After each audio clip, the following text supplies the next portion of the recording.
Hello, we are recording now. This is Michael Tabb. We have begun and are halfway through the fourth and final week of character creation and development, as well as writing for film and animation. On our show today, because I'm calling it a show, we're going to talk about the assignments that everybody's gonna have due this weekend. And but before that, the most important thing is to make sure I have answered every single question anybody has before the end of the week. And I do this every week.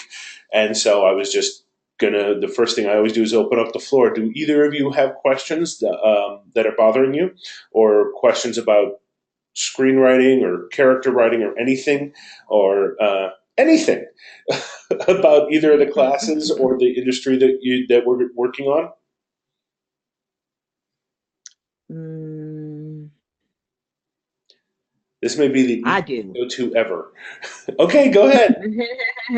Okay, so when I'm writing the script, Uh-huh. before in the script that I'm writing, um, before the character is introduced, his name is introduced. He's introduced as a voice. Did you read that? Yes, And so, um, you don't have to bef- do the all caps I, thing there. It's the you just have a voice off screen. You don't need right, the that's what I character was going to introduction ask you. until we physically see him on screen. Right. So that's what I put. I put voice number one, and in parentheticals, I put OS. But then after his name was introduced, I I Is it put a his secret name to the for plot the what his name is? dialogue. Okay, I understand what you're saying, but is there a Okay. secret to what his name is? Say that because you're like cutting off. Is there a secret to his name? Like when they find out this is his name, all of a sudden it's a reveal to the audience? Or from the first call, do we technically know who it is? No, you don't Do you, until because the audience go may ahead. not know yet, but is it important that it's a secret? Is my point. It puts a little bit to it because you don't want them to know right away who the voice is until he says, "Who is that?" And then he says, "It's me, it's Brick the hedgehog." And so then I put his formal introduction and then his dialogue with his name because you And don't that, know, because at that moment you are finally showing him physically in the show. yeah, but it's not a whole lot of dialogue. It's just like what I just said. I'm just Yes. saying, if we haven't seen the character yet, and we don't Hmm. know about the character yet, and it's their first introduction of, has the hedgehog been mentioned in the script before this? No, no. All right, then there's absolutely no reason to not call the character by its name in the voiceover. Um, you only keep a secret of a character's name if revealing the name changes the nature of our understanding of everything. If it's just somebody we don't know yet, just call them from their original name from the get go, because then the people reading this script is like, wait, so this character went back and he said what first, and they have to go back and put everything to everything, except. But if you give a name, uh, and the introduction, use the name unless it's, Okay. and like for example, in the Matrix, or no, there are things in movies that have secret reveals, and at the end you discover that this character is actually this other character who everybody thought was dead, but they'd faked their death, Okay. and then Okay. finding out who it is, Yes. that means something. That's Yes. why you would use a different character Okay. or voice name. But if there is Okay. no new information when the name is given to the audience to give them a separate feeling, use the actual name of the character so the read is less confusing. Okay. Well, I have to change that in my revised then, the final one, That's because I exactly why we have this class. You get to do it before I grade it. okay. Okay. Well, yeah, because see, I That's read it in the screenplay Bible, so that's why I thought that was a proper way to do it. So that's You good. I'll can't do be it able that to way. fix it. I think it's better if you're not keeping a secret from the audience, and just make sure that Yeah, it's it clear. makes better sense Yeah, when you said it. Yeah, But I thought because when I read it in there that that was the proper way to do it, so I did it that way. Yeah. But I'll change it. I this like you said, I have a chance to change it now. Yeah. Okay, for my final mark. Fabulous. All right, thank you. No, good question. Anybody? Do you have any other questions? No, not that I can think of, but I'll be thinking. All right. Does anybody else have any I questions? make notes. I make notes. Then I check them off. After I find them or after I have a question about it Mm-hmm. in order to get it right. But I'm thinking. You be thinking. We Thank have you. two other people here now. Do either of you have any questions you'd like to ask before I go over the homework assignments for the week? Mine was about the homework assignment, so I figured I'd let you talk about it first, and then if I have questions at the end, I'll ask. Okay. Trevor? Uh, Question I have, sir, is I'm struggling with is my action lines. Is it Tough. when you break them down? Mhm. Like if I have two characters doing action in between dialogue, Right. should I carry like the action of what one's doing, then break and go to the action of the other, or do I carry it in the same paragraph? It's a good question. I like to keep paragraphs for a total of 3 lines tops. Mm-hmm. How much I break them up often depends on the pace I want the scene to be working at. The way I think about it is we're not allowed to tell a director how to direct. That's not our job, and directors feel like the writer is overstepping when we're telling them how to shoot it and how it's so. But a trick to insinuating how to shoot it is by writing it in a way that insinuates pace, that insinuates how it's moving. So one of the ways in which I do that is I ask myself, okay, if from this action to this action, I decide whether to keep them in the same paragraph if I think that's going to be shot with one shot. If this is going to be shot from this angle and this is going to be shot from this angle, then or you're cutting from here to here. If they're separate shots, then I use separate paragraphs. But if you think it could all be done, if it's two guys shaking hands and the other one then punches him in the face, that's a single shot. It's just a two shot. You know what I mean? But so the way I break things up is I look at it and say, is this coverable in one shot, and is that how that would work, or do I think the shots at this point in the film should be moving faster? For example, my scenes will be longer towards the beginning and middle of the script, and then at the end, the scenes and the line descriptions will get shorter and shorter because I'm literally building up pace by quickening the pace of things, so things are building monumentally throughout the story. So that's how I Yes, decide. sir. Thank you. Thank you, sir. Does that help? Yes, sir. Yes, sir. Do you have Yeah, any that more was a good questions? one. That helped me too. Oh, good. Yeah. All right. All right. So let's just start talking about homework. I know you can always ask questions afterwards. For character creation and development, this is the final week. So the students in that class are writing their very first scene. The scene parameters have changed since the people in writing for film and film and animation took it. We are writing the scene that first introduces the protagonist and illustrates their character flaw, which is the beginning of their inner journey. There should be conflict. It is important to remember all the tricks of formatting, what goes in what lines and what doesn't. All physical action goes in an action line. Nothing else goes in an action line except for maybe a sound effect like a bang. That's it. If it's not physically external, it doesn't go in an action line.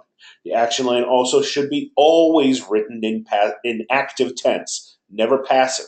Your action lines, the I don't use the word is, the word are, A-R-E, or verbs with ending in ing with a suffix, or verbs ending in an ed suffix symbolizing past tense. Past tense is a form of passive tense. So none of those things should be in any of your action lines descriptions. Because everything in a script, when you read it, it's not like a book that is often written in past tense with ed. It's kind of the narrative way of writing, and that's why this kind of writing is so unique from most of those things. We are writing things as they are happening right now, and if they are not happening right now in the action in the moment, and you're not capturing it and writing it in that way, it shouldn't be there. You also don't put things you can't see, like relationships, a character's intent, why they're doing something. Like if you say he runs into the house to get his phone, you can't put in there to get his phone. Somebody else could say, dude, make that call, and he runs into the house. We don't see what he's grabbing or what he's doing or why he's doing it.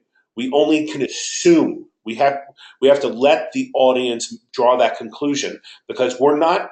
You don't get to whisper in the head, he's going inside to do this. No, he runs inside when somebody says, go make that call. We know he's going to make the call. So you can't put things like intent or feelings that are all internal. What you can do, though, is talk about how somebody is responding on the exterior. If somebody's sobbing, we know they're sad. If somebody is fuming, if their face is red or they punch a hole in a wall, we know they're mad. It's not rocket science. Now, those are some basic things about action lines. And then, of course, only by the time you reach 3 lines, just so the script will read at a better pace, and a reader will never lose their place in reading your script if every line is within 3 lines long, because you'll remember whether you're on the first line, the middle line, or the bottom line of any paragraph. And it helps with the read of your script if people don't lose their way in the middle of it. So I keep it to 3 lines, and I break them up according to shots. That's how I like to do it. With slug lines, interior or exterior, you have the location. There's a micro and a macro location. You start with the macro, I believe, which is the bigger location. Any location set in a house, you need a micro and a macro location, because they don't want to light the whole house to shoot it in. They want to light the specific room the scene takes place in, and you have to put a new slug line if they move rooms. It's just the way it is. Things like that. And then the last thing you got to do is dialogue, and make sure you double check your dialogue that you write, and that it doesn't apply to any of the 7 deadly dialogue sins that that are listed in the Screenwriter's Bible by David Trottier. Um, that'll help keep you honest. You don't want any of the dialogue to be on the nose. You don't want cliches. You don't want to do greetings like "Hi, how are you? Oh, lovely weather we're having." Unless unless it's used as a form of character reveal and tension, because they're asking this with a gun to their head. Now all of a sudden they're asking, "Hey, how's your day?" All of a sudden that piece of dialogue is no longer about a cliche moment, or a moment that we don't need to see. It's not important. You skip past all that and you get into the scene. A lot of times you don't need to see the moment the scene begins, or they come together, or they meet, or when somebody enters, and you don't need to see the moment they leave.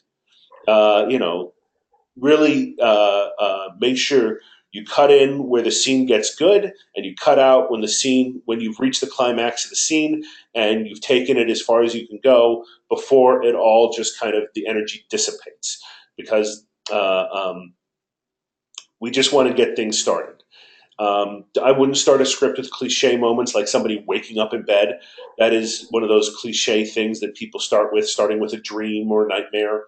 Those are things that are on all the lists of everybody's like, ugh, another one of these. They couldn't come up with a more original way to open the film, a more interesting way to introduce the character, something we've seen a million times. And by the way, all the advice I'm giving to character creation and development here, that goes for the stuff for the other class as well, because they're all turning in a completed script, not just a scene. Um, are there any questions on this assignment? Oh, also, it needs to be, you can bottom page 3, but that's it.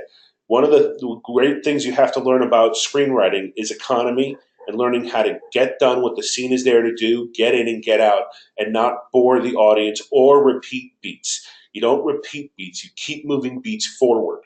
And if you move forward and then start moving backwards and forwards again, that it's you're ruining the pace of your story and your script and the drama of your moment. So make sure the story is constantly moving forward with every line. And if you're writing a moment in the scene that literally doesn't cause a reaction or take a scene to the next place, you need to ask yourself if you need it at all and if you should cut it. You shouldn't be putting what we call speed bumps, which are, throwing an action line between lines just to kind of give them something to do because it should be visual. You don't do that. If you want an action line between lines, it's because those action lines actually forward the story. A guy pulling out a gun, that's an action line you keep. A guy taking a sip of his coffee needs to be cut. If it doesn't affect the drama or reveal the deep, unique personality aspects of a character, it doesn't belong in the script. So remember that. Those are cutting the mustard. In real life, people do a lot of boring stuff, but a lot of those stuff just isn't flat out necessary or wanted or interesting enough to be in a movie. Just like coincidences. You can have a coincidence in the first quarter of a script, maybe, that kind of brings the situation together. But after that, you don't have coincidences in a script. A movie has to make sense for an audience to buy it. You can't just say all of a sudden, oh, now this happened and boom. If you all of a sudden, hey, lightning just struck the guy in the middle of the field, well, that's interesting. No, but if you set up on the news earlier in the thing, there's a huge storm coming, then it's been established. So it makes sense when it happens later. You know what I mean? You got to set things up. All right. Does anybody have any questions on the writing of a scene? I do. Yes. Of course, me. Okay. In one of the dialogues, I have the character mumbles. So do I put in parentheticals mumbles before or after the dialogue? Like, okay, you want me to tell you this? The parenthetical is for how something is how a line is to be delivered after the parenthetical.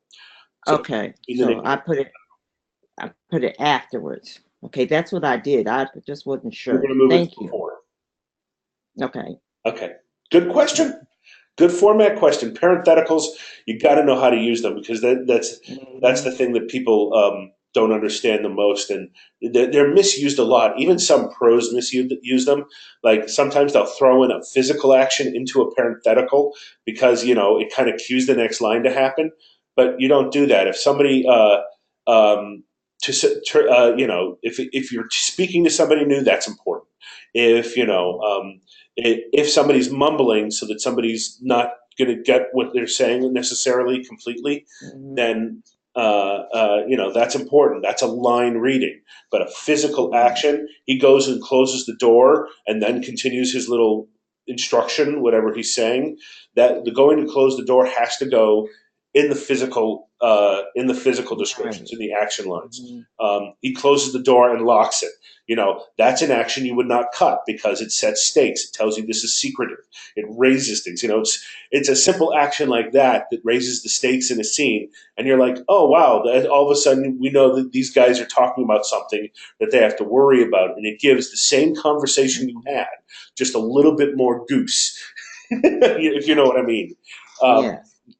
Yeah. Did you have any other questions about the assignment? I think Tanya does. What? I see Tanya has some. Yeah. I'm sorry. You who are watching this later or listening to this later, you don't see that there is a chat window. It doesn't record that on the GoTo training, and I don't know why, but there is a chat window. Someone was telling me they didn't think that you needed the time element at the end of the slug line if the scene was continuing on the pay on from the last scene. It's true. A lot of people push for that and push for you to do that.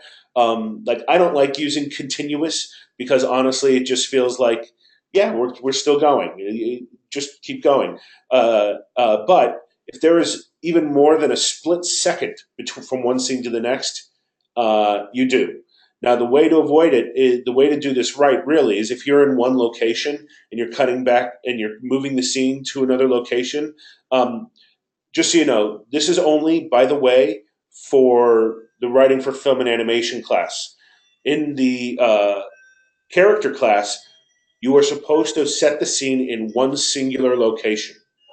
So for the character class, you are not moving locations. You're in one set, one stage. But if you are moving locations in a more advanced script, you sometimes, like for example, somebody goes from the living room to the kitchen. You can do a slug line of interior so and so's house, living room, day, and then you have the scene, and then they turn and grab the plates, whatever they were eating, and carry them into the, and then next line, all caps. You do a subheading because you're still in the house, kitchen, and then you can go to the next line and write what happens in the kitchen. You don't need interior. You don't need to name the house again because we know where we are, and you don't have to put day or night. It's called a subheading. Are you wrong if you do write all that out? No, it's just not. I just don't think it's good economical use of the space. One of the things that writers are judged on in screenwriting is the amount of white space on the page. Things feel like they move faster the more white space there is on the page, and people like things to move faster. And if you're just repeating a lot of the exact same information for them to read twice, which really you don't need to do, then you might want to think about making it read faster and considering using the sub slug situation. But no, it's not mandatory. You can do a complete slug, but if you use a complete slug like interior, you also want to use day or night. But also, if you're going to switch scenes, like I said, they have to be absolutely sequential. So literally, they walk out of this door, and then the next location, they walk in the other door. It's not, I'm going to go get us some food from the kitchen, cut to the refrigerator, and he's grabbing something out of the refrigerator. That's a whole slug line, and that is a day or night situation. That is not a continuous movement. Even if you cut out a second, 5 seconds, whatever, it's a whole new slug line.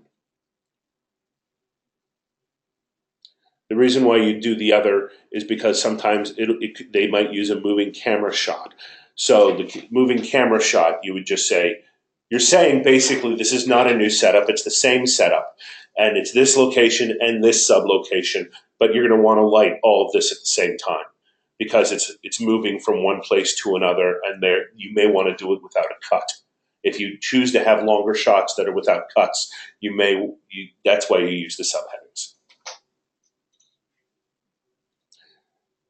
Any other questions? Okay. I'm going to move on to the advanced class, the writing for film and animation. And all of what I just said is true, except for you have a full story, probably with multiple locations. The fewer the better if you want to shoot it yourself, honestly, and make your own film, just to make it less trying. The things that you're going to want to do is you have in your 4th week, and I emailed it to you at the beginning of this week, just as a double, like, hey, make sure you look at this, is I have a 35-page document that is my cheat sheet for how to edit a script. And very good, too. Thank you. I dissected it. Very important, and it's going to help you make your script the most effective it can be and cut out all the things you don't need so that everything has a punch and so that everything works right.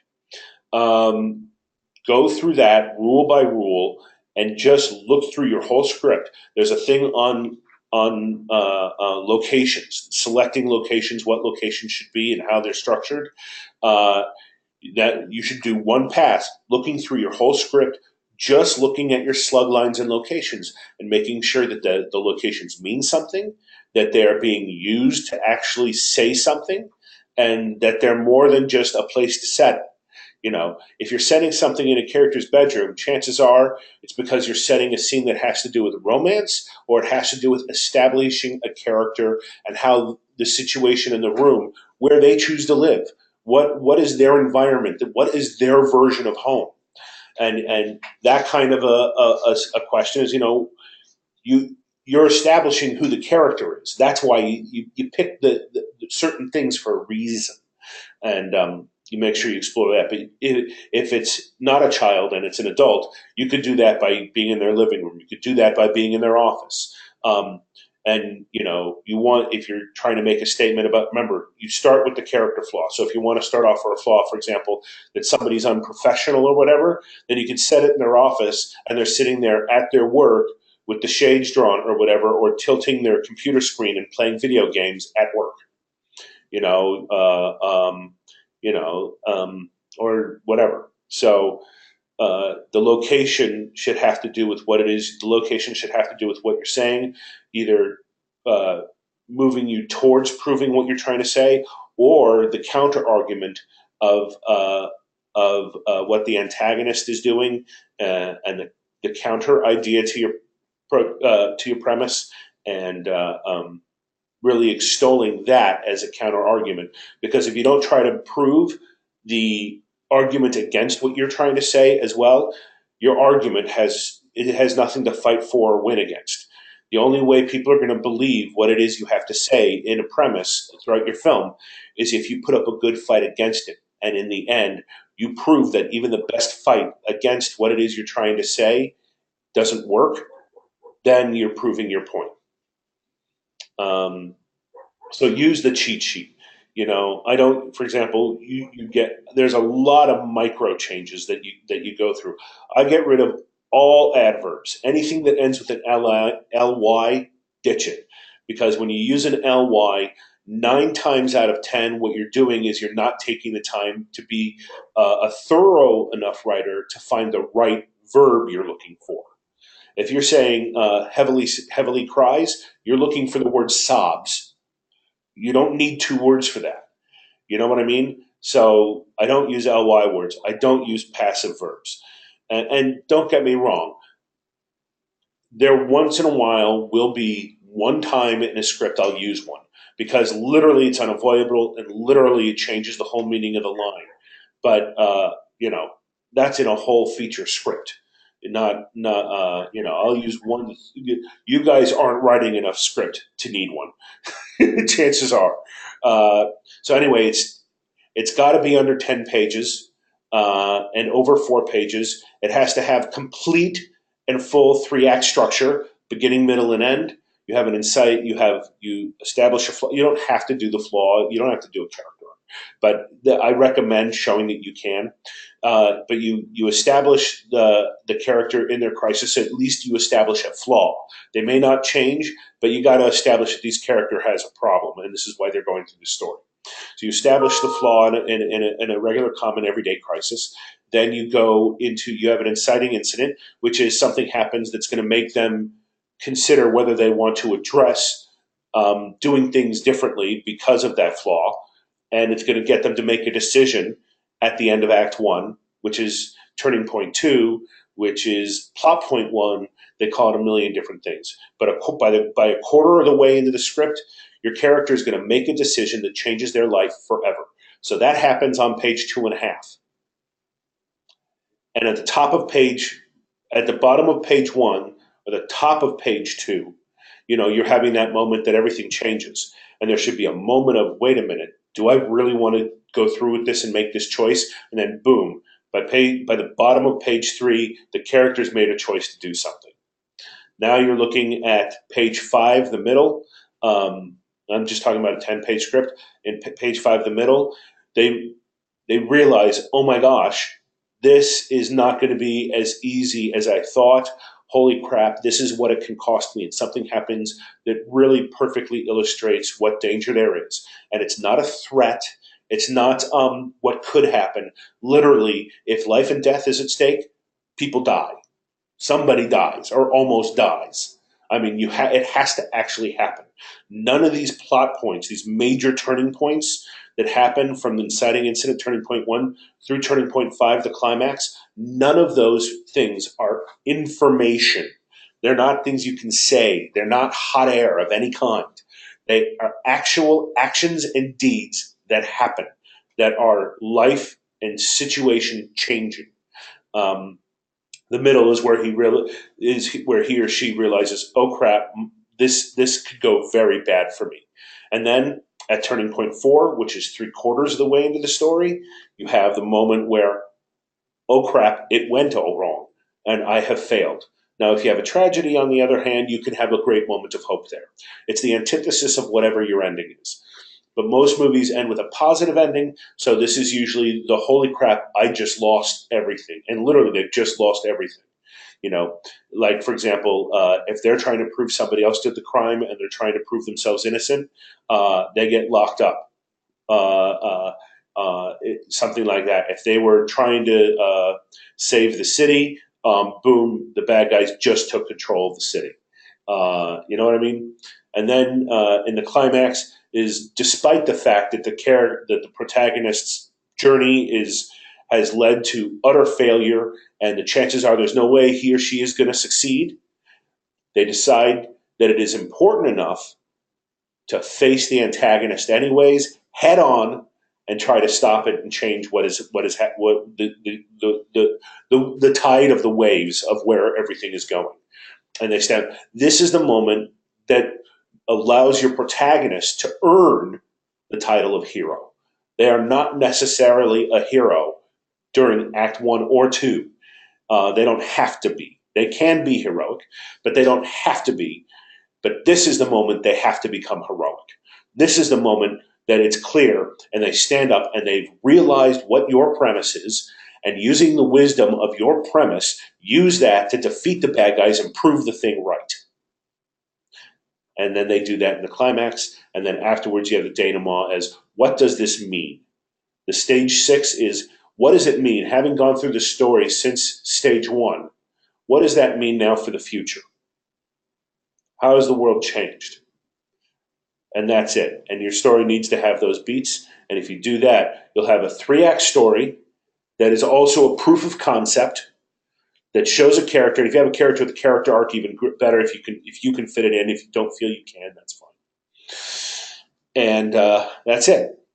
Boom, done. So that's that. I've written one that's 4 pages with all those things in it. So I know it can be done. It's actually 5 now. I've edited, but it can. I see them every month. So just last week you wrote out everything you could. This week you're going through that, combing it for what you need, making sure you have in what you're missing. If things are off paced and you're hitting beats not fast enough, or you find your script is long, a good way to help yourself is to look at the different turning points that you've structured and ask yourself, where in the script is it actually hitting? If I'm not hitting turning point 2, the end of Act 1, until page 5, I know that Act 1 is where I need to focus a lot of my cuts, because it's not happening fast enough for us to get into the story. And so if you're running 2 pages long and you realize your Act 1 is 2 pages long, you know where to cut from.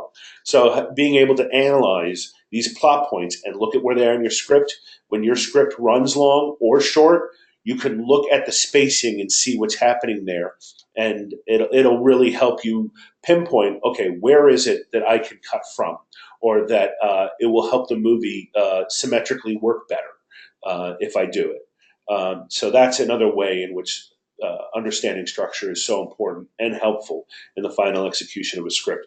When you're dealing with a 90 to 100 page feature length script, it's enormously helpful to be able to do that, because sometimes some people get lost in Act 2 and things aren't happening fast enough. And if the script's running super short, you'll be able to look at a spot and go, okay, which plot point came way too early? And it'll tell you where you're missing build up to help get to the other place. And you'll realize, okay, I need to build up more before this terrible thing happens here, or this great thing happens, or whatever. All right, that's that. Does anybody, and you're also turning in, as a reminder, the final revised version of your 3-act structure and your character statements from week 2. All that stuff you did in week 2, you have to have revised, fixed, and perfected those things and make sure that they work for the script that you have written. Now, if you wrote a mentor, any supporting character, if you wrote a mentor, a love interest, or or a reflection Reflection character, but choose not to include it, that's okay. The two characters you need are a protagonist and an antagonist. Love interest is the next important thing because of the fact that if you have a character arc, you need to have a character in there that's showing the protagonist how they need to change, and that's what their job is. Okay, do you have any questions?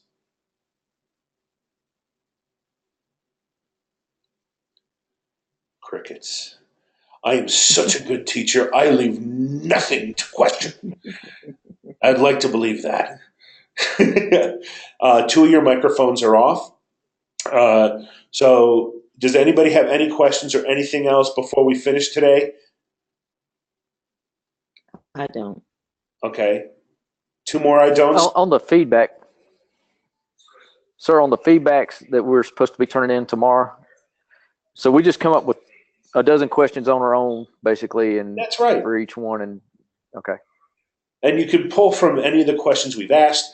You can say, hey, you know what? This is a question I had thought should have been asked of us, and it's a good question I want to ask. You could ask, an editing question based on the last week's lessons, which is, do they have passive verbs, passive tense in their action lines? Are there a lot of speed bumps with action lines thrust in the middle of conversations that aren't actually forwarding the story? Things like that. You can get them out of the cheat. You look at the cheat sheet and say, is this being applied? And you can write your own question from there. I just figure it's good to get your students, before you're done with them, start asking their own questions. And I wanted to give you a chance to do that on this last assignment. Can we put, I'm reading from the chat window just so you know if you're listening to this later, can we put the end at the end of our script, or should we cut that out along with the fade out? You know what?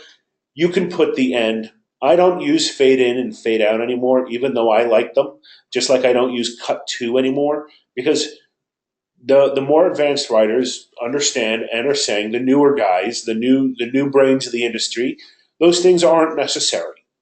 You can put the end if it makes you feel better. You can put fade out at the end if it makes you feel better. But the truth is that they're not necessary. Just like, I often think continuous is not necessary.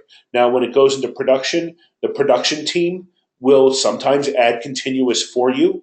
The unit production manager or whatever on your script, because they're trying to emphasize to the camera crew that, hey, guys, we need to be able to move cameras in one shot and lighting both of these areas for a single shot.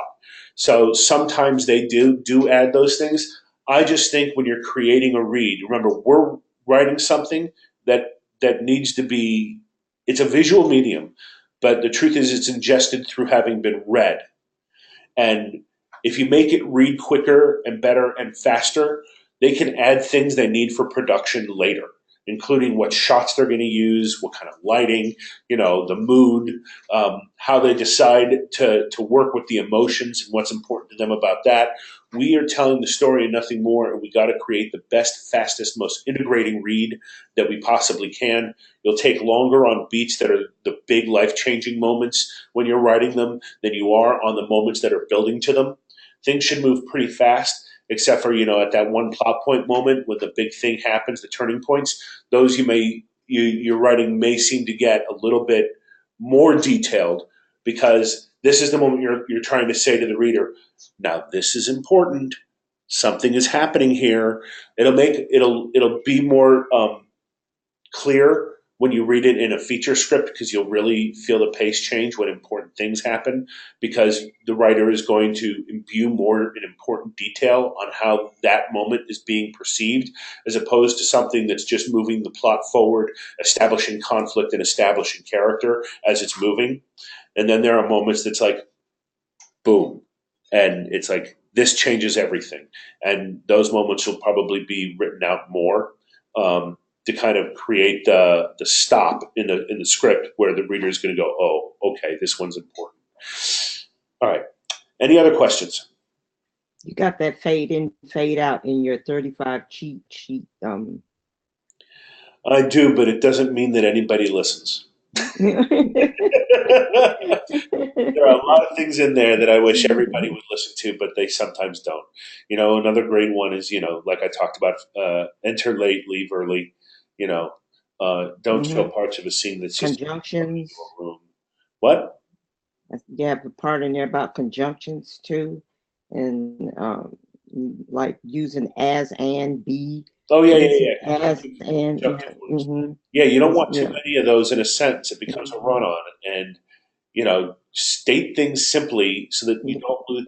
People read scripts quickly because they're reading it, but what they're really doing is picturing it in their head because you're writing a physically active story.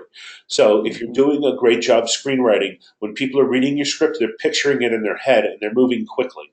And they don't, and if you have long run-on sentences and they lose their path, they stop picturing it visually and start trying to figure out what the heck is this guy saying. I rather Mhm. use short, clear, concise sentences. And if you have one as, it's because two things are physically happening at the same time, or an and they have to be happening at the same time for the moment to make sense. Mhm. But other than that, if it doesn't need to, I write in succinct single sentences mostly, and most of the great screenwriters do. Yeah. Any other questions? Well, I want to thank all three of you for coming. I hope you got a lot out of it, and that remember, you guys all have my email if you need me.